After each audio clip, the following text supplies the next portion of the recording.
अस्सलाम वालेकुम नाज़रीन इकराम, IND टुडे के खबरनामे में आपका खैर मकदम है। आइए देखते हैं आज के तफसीलात।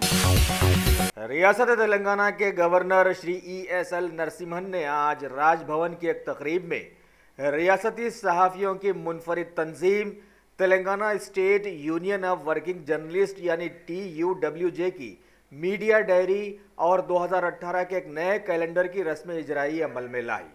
इस मौके पर शहर हैदराबाद और रियासत के कुछ नामवर और चुनिंदा सहाफ़ी वहां पर मौजूद थे। रियासत तेलंगाना के वज़ीर आला श्री के चंद्रशेखर राव ने आज ख़ास तौर पर एक बैठक में रियासत तेलंगाना के सभी लोगों को संक्रांति की पुरमसरत मुबारकबाद पेश की है और इस सिलसिले में एक मैसेज ट्वीट करते हुए ऊपर वाले से उन्होंने दुआएं की कि रियासत में ये संक्रांति का त्यौहार चारों तरफ खुशियां ही खुशियां लाए और लोग एकदम खुशहाल बन जाएं और हुकूमत जो इक़दामात कर रही है उससे हमारे किसानों की फसलों में बहारें आ जाए। शौक बड़ी चीज है, खुशियां दूर नहीं। आलम पनाह क्रिएशंस, खुश रहो। आलम पनाह शेरवानी हाउस, खूबसूरत लिबास की शान, उम्दा शेरवानी और पठानी का एक ही मरकज। जी हाँ, आलम पनाह, सबकी जुबान पर एक ही नाम। आलम पनाह, आलम पनाह, आलम पनाह। खूब है जान, बुलंद है मयार, रिवाजी मलबूसात का फैशन आलम पनाह से ज्यादा कोई न जाने। डिजाइनर शेरवानी, सूट्स, पठानी, कुर्ता पजामा और kids wear absolutely world class. आलम पनाह beside Chowmahalla palace, Khilwat square, Hyderabad. Contact 04024501565। रियासती वजीर तेलंगाना श्री T हरीश राव ने जिले वरंगल के हरखे नारासमपेट में वाक़े चिन्नारावपेट के गांव ऊपरपल्ली का दौरा करके वहां पर मुनक़िदा पल्ले प्रगति प्रोग्राम में शिरकत की और वहां के लोगों को हुकूमत के कारनामे बतलाए। इस मौके पर सिविल सप्लाईज कॉरपोरेशन के चेयरमैन पेद्दी सुदर्शन रेड्डी के साथ साथ कई समाजी कारकुन और हुकूमत के कई आला ओहदेदार वहां मौजूद थे। रियासत तेलंगाना के IT के वजीर श्री KTR ने आज नेशनल यूथ डे की तकरीबात में हिस्सा लेते हुए बताया कि इस खास मौके पर अगर हम मशहूर ज़माना पिटला नरसिम्हलू की यादों को ताज़ा ना करें तो ये बहुत ज़्यादती होगी। उन्होंने बताया कि इस शख्सियत से वो बहुत ज़्यादा मुतासिर हैं और आवाम के लिए इनकी जानिब से की गई सारी काविशों और मेहनतों को वो बहुत सराहते हैं और इन्हें अपना रहबर भी मानते हैं। शहर हैदराबाद की commissionerate task force west zone की टीम के लोगों ने आज एक इत्तला पर कार्रवाई करते हुए गोलकुंडा पुलिस हुदूद में वाक़े टोली चौकी के SK इनक्लेव में तवक्कल छालिया स्टोर पर धावा करके रियासत में बैन करदा गुटखे के गैर कानूनी ज़ख़ीरे को बरामद कर जब्त कर लिया है, जिसकी मालियत 3 लाख रुपए बताई गई है। इस सिलसिले में 2 लोगों मोहम्मद शहबाज और मोहम्मद अब्दुल मोईद को गिरफ्तार भी किया गया है और तहकीकात भी शुरू कर दी गई हैं। वाज़ेह हो कि रियासती हुकूमत गुटखे पर बैन लगाकर अभी तक सिर्फ छोटे मोटे कारोबारियों तक ही अपनी बात महदूद रखी हुई है। गुटखा बनाने वाले लोगों का अभी तक कोई जिक्र नहीं आया है। इसके पीछे क्या राज है, ये एक मुअम्मा बना हुआ है, पजल बन गया है। मलिका फर्नीचर, मियारी फर्नीचर का दूसरा नाम मलिका फर्नीचर। बरसा बरस से आपकी खिदमत करने वाली शख्सियत फारूक अशरफ की पेशकश मियारी आला और बेहतरीन क्वालिटी का हस्ब इस्तिताअत भी जहेज का मुकम्मल फर्नीचर सेट 20 साल वारंटी कार्ड के साथ हासिल कीजिए। मलिका फर्नीचर, रूबरू Walter hotel, Mughalpura, Hyderabad. Telangana state industrial infrastructure corporation limited के चेयरमैन श्री G बाला मल्लू ने आज एक तकरीब में कॉरपोरेशन के 2018 के एक नए कैलेंडर का इफ्तिताह अंजाम दिया। इस कैलेंडर में कॉरपोरेशन की बहुत सारी तफसीलात भी शामिल की गई हैं।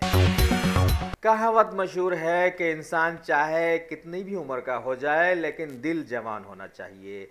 इसीलिए तो लोग कहते हैं कि मुर्दा दिल क्या खाक जिया करते हैं। वैसे भी ज़िंदगी जिंदा दिली का नाम है और जिंदा दिली छुप छुप कर की ही नहीं जा सकती। कुल हिंद मजलिस इत्तेहादुल मुस्लिमीन की कुरमागुड़ई की कॉरपोरेटर डॉक्टर समीना ने आज ख़ास तौर पर एक प्रेस कॉन्फ्रेंस में मुखातिब करते हुए लोगों को बताया कि वो एक हरकियाती और जिंदादिल शख्सियत हैं। उनकी जिंदादिली को लोग गलत मानों में ना लें।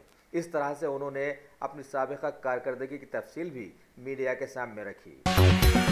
शहर हैदराबाद के मज़ाफ़ाती इलाके मेडचल के मेटपल्ली चौराहे पर आज एक ज़बरदस्त हादसे में एक डीजल टैंकर भयानक आग से दो चार हो गया और इस आग ने घेर कर वहां पर खड़े एक एलपीजी सिलेंडर के ट्रक को भी अपने घेरे में ले लिया और फिर लोगों की नज़रों के सामने ऐसा समा बंधा कि एक एक सिलेंडर जंग में फोड़े जाने वाले बमों की तरह फूटा और आसपास के लोगों के दिल दहल गए। सैकड़ों जगहों से कई फायर इंजन्स वहां पहुंचे और उस आग पर काबू पाने में दांतों को अपना पसीना ला लिया। वहां से उठने वाले धुएं के गर्दो गुब्बार से सारा माहौल एकदम अट सा गया। काफ़ी देर बाद आग पर काबू तो पा लिया गया है, लेकिन नुकसान की तफसील अभी तक नहीं मिली है। अरे सही बोले मियाँ, यहाँ तो ईद से लेकर शादी तक women's wear, kids wear, hosiery 500 से भी ज्यादा ब्रांड्स हैं यहाँ पर और बोनांजा ऑफर्स भी। वाओ! नवाब से लेकर आलमपना तक सबकी पसंद है यहाँ पर। नहीं खरीदोगे तो महंगा पड़ेगा। New brand factory, exhibition road opposite care hospital, मौसम जाही मार्केट, हैदराबाद। शॉपिंग का नया अड्डा। कुल हिंद मजलिस इत्तेहादुल मुस्लिमीन के हल्का नामपल्ली के एमएलए जनाब जाफर हुसैन मेराज ने आज जुमे की मुनासिबत से हस्बे मामूल रेड हिल्स डिवीज़न के बैटरी लाइन की जामा मस्जिद में नमाज जुमा अदा की और बाद नमाज इलाके के बहुत सारे लोगों से मुलाकातें करते हुए उनके मसाइल जाने और फ़ौरन उन्हें हल कर देने के लिए उनके साथ मौजूद रहे बरक़ी, बल्दी और आबरसानी के अहदेदारों को हिदायत भी जारी कर दी। इस मौके पर उनके साथ मजलिस के कई सरगर्म कारकुन भी मौजूद थे।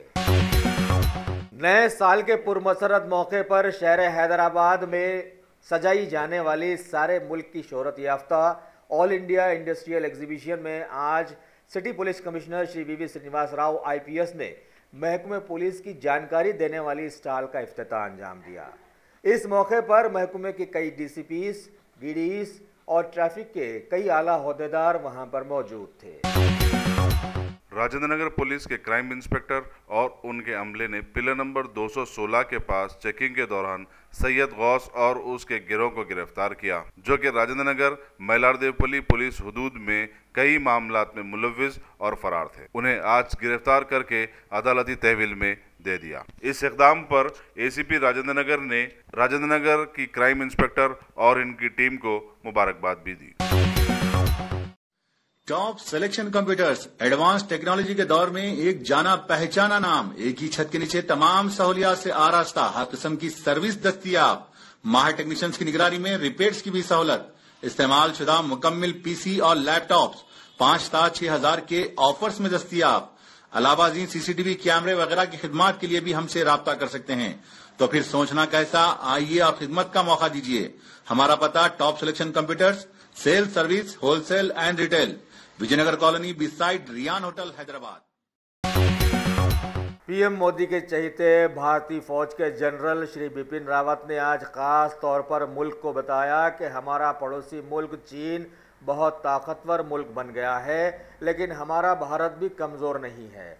हर मुल्क की तरह हम भी अपने मुल्क में किसी को भी घुसने नहीं देंगे। इस मौके पर उन्होंने एक नई बात कही कि अब हमें अपना ध्यान शुमाली सरहदों की जानिब मोड़ लेना चाहिए। भारत के स्पेस प्रोग्रामिंग के तहत आज इसरो ने अपना 100वां सैटेलाइट कार्टोसैट 2 को कामयाबी से खला में दाग दिया है। श्रीहरिकोटा से PSLV C40 के जरिए सैटेलाइट के साथ बैरूनी ममालिक के करीब 28 सैटेलाइट्स को भी जोड़ा गया था। खबर है कि ये दूसरा मौका है कि भारत ने एक साथ इतने सैटेलाइट खला में दागे हैं। भारत के कार्टोसैट 2 को खला से तस्वीरें लेने के लिए भेजा गया है। हमारे मुल्क की तारीखी नामवर शख्सियत स्वामी विवेकानंद को सारी दुनिया मानती है। उन्होंने मुल्क की युवा पीढ़ी के लिए अपनी ज़िंदगी वक्फ कर दी थी, लिहाजा उनके पैदाइशी दिन को हमारे मुल्क में नेशनल यूथ डे के तौर पर मनाया जाता है। अभी हमारे सारे मुल्क में इस सिलसिले में कई जगहों पर कई प्रोग्राम्स रखे गए। तेलुगु रियासत आंध्र प्रदेश के नेल्लूर में वाक़ स्वामी विवेकानंद के सुनहरे मुजस्मे को भारत के नायब सदर जमहूरिया श्री एम वेंकैया नायडू ने फूल मालाएं पहनाई। उत्तर प्रदेश के सीएम की निगरानी में भी इस सिलसिले में बहुत सारे प्रोग्राम्स किए गए। पीएम मोदी सत्ता में आते ही अपनी देरीना ख्वाहिश की तकमील में दुनिया के मुतनाज़िया मुल्क इजराइल से राह हमवार करने में जुट गए हैं। हालिया दिनों में उन्होंने वहां का दौरा किया था और अब खबर है कि इजराइल के पीएम बेंजामिन नेतन्याहू 14 जनवरी को भारत के दौरे पर आ रहे हैं। उनके साथ एक तिजारती वफद भी शामिल रहेगा और भारत में अपने कारोबार को मजीद वुसअत देने के लिए मजीद सरमाया लगाएगा। जबकि अभी भारत में सैकड़ों इजरायली कंपनियां हरकत में हैं ही और खुल्लम खुल्ला हमारे मुल्क का प्रॉफिट हासिल करने में कामयाब भी है। वैसे इजरायली कंपनियों के सिलसिले में सभी लोग इस बात को जानते हैं कि वह दुनिया के कई लोगों को वो चीज़ें भी अपनी अशियाओं में खिला देते हैं जिनके ताल्लुक से बहुत सारी कौमों के मज़ाहिब ने उन्हें खाने से मना किया था और साथ ही साथ मौजूदा दौर की तरक्की याफ्ता साइंस ने भी उन्हें खाने से मना किया था।